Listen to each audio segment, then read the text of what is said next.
अऊज़ु बिल्लाहि मिनश्शैतानिर्रजीम बिस्मिल्लाहिर्रहमानिर्रहीम रब्बि इश्रह ली सदरी वयस्सिर ली अमरी वाहलुल उक़दतम मिन लिसानी यफ़क़हू क़ौली वजअलनी वज़ीरम मिन अहली अल्लाहुम्मा फ़क़्हिना फ़िद्दीन आमीन या रब्बल आलमीन। अस्सलामु अलैकुम वरहमतुल्लाहि वबरकातुहू। वालेकुम अस्सलाम वरहमतुल्लाहि वबरकातुहू। सूरतुल फ़ील की तफ़सीर आज हम करेंगे। इस सूरत के अंदर जो वाक़ियात बताए गए हैं उसको थोड़ा सा हम हाईलाइट करेंगे, क्योंकि ये तो बहुत इस वाक़ये के बहुत बाद नाजिल हुई है और इसे सिर्फ इस वाक़ये की रिमाइंडर के तौर पर नाजिल हुई है। इसका बैकग्राउंड ये था कि जो अब्रहा था वो यमन का बादशाह था। यमन कौन सी जगह है जो हमने पीछे पढ़ी थी? यमन इब्राहिम, यमन कौन सी जगह है? कुरैश कौन सी टाइम्स में यमन में तिजारत करने जाते थे? सर्दियों में, क्योंकि वो नीचे होता था। जब सर्दियां होती थी तो यमन की तरफ तिजारत करने जाते थे, तो वो शाम की तरफ जाते थे। तो ये वही यमन था जो कि मक्का से नीचे की तरफ वाक़या था। मतलब इस तरह का था कि नीचे जैसे अब हम लाहौर में रहते हैं तो नीचे की तरफ जो है वो कराची है और ऊपर की तरफ जो है वो इस्लामाबाद है। वो उससे कोई ताल्लुक नहीं उसका। अच्छा, तो फिर उसके बाद है अब्रहा, वहाँ का उस यमन का बादशाह था।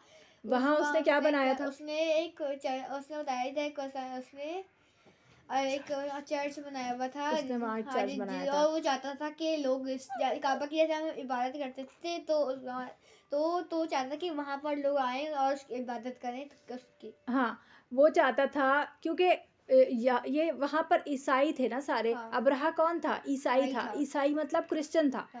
और जिस तरह जैसे मुशरिकीन मक्का जो है वहाँ पर काबा में रहते थे, लेकिन वो थे तो इब्राहीम अलैहिस्सलाम की औलादों में से। तो इब्राहीम अलैहिस्सलाम का जो मज़हब था यानी कि इस्लाम, वो उसी को फॉलो करते थे और काबा को जो है वो वहाँ पर तवाफ़ वगैरह करते थे। तो वहाँ पर जब दीन इस्लाम नहीं आया था तब भी इस्लाम की इबादत मतलब तब भी तवाफ़ होता था किसी ना किसी फॉर्म में और काबा का हज किया जाता था। तो अब्रहा जो है वो उसने जब अपना चर्च बनाया तो उसने सोचा कि सारे लोग अब यहाँ पर आएँ और जब ज़्यादा लोग यहाँ आएंगे तो यहाँ पर हमारे यहाँ पे तिजारत भी हुआ करेगी और यहाँ पर बाजार लगा करेंगे। और यमन का नाम क्यों था? क्योंकि उसमें बहुत ज़्यादा तिजारत होती थी, पहले होती थी ना। फिर जब काबा की वजह से लोग वहाँ ज़्यादा जाते थे तो उस वजह से वहाँ पर ज़्यादा तिजारत होने लग गई। तो मक्का को गिराने इसने क्या किया? इसने ये किया कि यहाँ पर सब लोगों को ये कहा कि यहाँ आओ और यहाँ पर आके इबादत करो। तो जब उसने देखा कि यहाँ कोई आ ही नहीं रहा तो उसने सोचा कि काबा को गिरा दूँ तो तभी ऐसा होगा कि काबा की मौजूदगी में जो है वो मेरे चर्च में कोई नहीं आएगा, तो काबा को गिराएंगे तभी आएगा। अच्छा, फ़ील इस सूरत का नाम फ़ील क्यों है? इसका सूरत का नाम फ़ील इसलिए जो कि वो मक्का को जब वो तबाह करने आया था सूरत काबा को, तो वो हाथियों पे आया था। हाँ, हाथी को कहते हैं फ़ील अरबी में। हाँ जी, फ़ील हाथियों को कहते हैं, इसी वजह से इसका नाम सूरतुल फ़ील है। और क्योंकि ये बादशाह हाथियों पे आया था इस वजह से इसको उसके अलावा फ़ील कहते हैं और जी। उसके अलावा ये मक्का में नहीं थे क्योंकि ज़्यादातर जो नहीं, मक्का में हाथी नहीं होते ना, मतलब कम ही आते हैं। और उसके अलावा इतने बड़े होते हैं हाथी। और अगर आपने मूवी जैसे में देखा होगा कि बादशाह अक्सर ये कहते हैं वो हाथियों पे आते हैं, मतलब एक शान और शौकत का सिंबल होता है ना हाथी।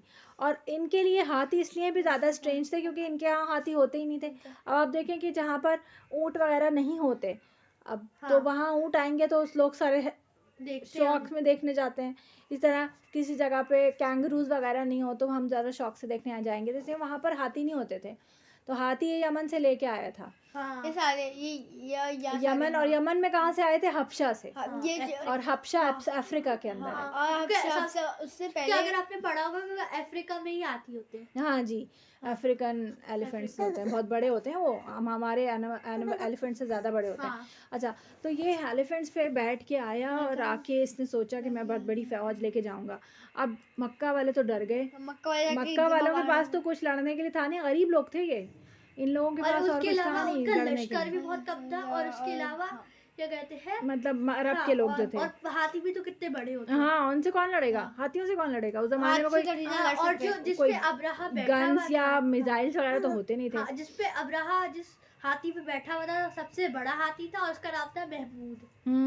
और वो एक जगह पर आके मिना के पास वादी मौसर में रुक गया था और कहता आगे जाना ही नहीं था उसने, तो उसको मार मार के फिर बड़ी मुश्किल से आगे ले जाना चाह रहा था, लेकिन वो उल्टा वो पलट गया था, वो नहीं जा रहा जैसे था। अगर आपने नोटिस किया होगा, अगर बारिश होने वाली होती है तो परिंदे आसमान में गायब हो जाते हैं, तो उन्हें पता चल जाता है कि बारिश हो रही है, होने वाली है। यानी कि उनको भी पता चल गया था कि कहीं जानवरों को पता चल जाता है, अल्लाह ने कोई सेंस।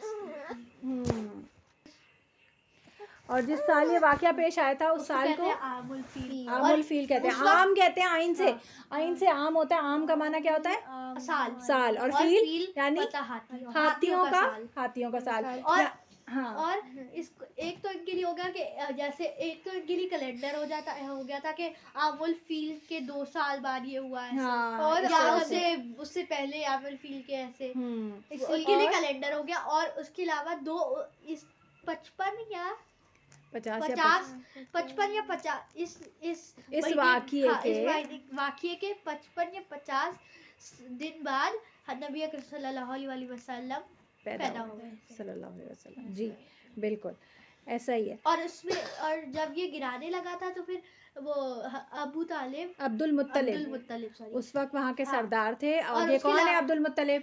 हज़रत सल्लल्लाहु अलैहि वसल्लम के दादा। तो ये इनके ऊंट जो हैं वो वहीं उस वादी के पास चर रहे थे। सारे अरब वालों की चीजें ले ली थी, तो नहीं, सबके ऊंट थे जो बाहर चर रहे थे, मतलब मक्का के बाहर वो। और उनमें से 200 उनमें से 100 ऊंट उनके थे और बाकी ऊंट जो थे वो बाकी सारे लोगों के थे। हाँ, तो ये बाहर आए और आके उनसे बात की अब्राहा से और कहा कि मेरे ऊंट वापस कर दो। उन्होंने उनको तो उस पर उसने मजाक उड़ाया था उनका कि मैं तो यहाँ तुम्हारे घर को गिराने आया हूँ और तुम जो है ऊंट लेने वापस आए हो। और उसने पूछा कि इसकी वजह क्या है, क्योंकि तुम्हें तो इसकी फिक्र। मैं ऊँटों का मालिक हूँ तो मुझे ऊँटों की फिक्र है, और वो काबा का मालिक अल्लाह है तो वो उसको प्रोटेक्ट करेगा। जी बिल्कुल ऐसा ही है। तो फिर वो उन्होंने फिर दे दिए थे। और ये लोग मजाक उड़ाया और फिर इन्होंने कहा था कि पहाड़ के सारे दुआ कर रहे थे ये सारे ऊपर चढ़ गए पहाड़ के ऊपर। दुआ करते कि अल्लाह तो तेरा घर है, अब तू अपने घर को बचा। बिल्कुल ऐसा ही है। और अल्लाह ने अपने घर को बचाने के लिए अबाबिल कुछ लोग कहते हैं कि अबाबिल कोई परिंदा है, लेकिन अबाबिल कोई परिंदा वो झुंड है।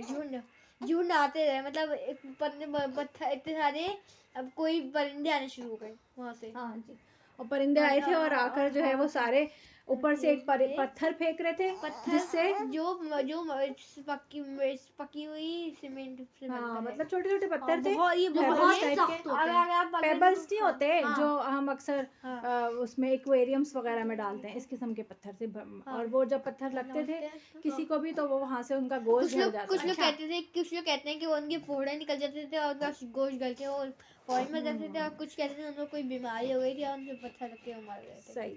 तो ये सारे वाक़यात इसमें हमने जिक्र किया। थोड़ा सा मैं इसकी तफसीर में देख लेते हैं हम इसके अल्फाज को। अलम तरा कैफ़ फ़अल रब्बुका बिअस्हाबिल फील।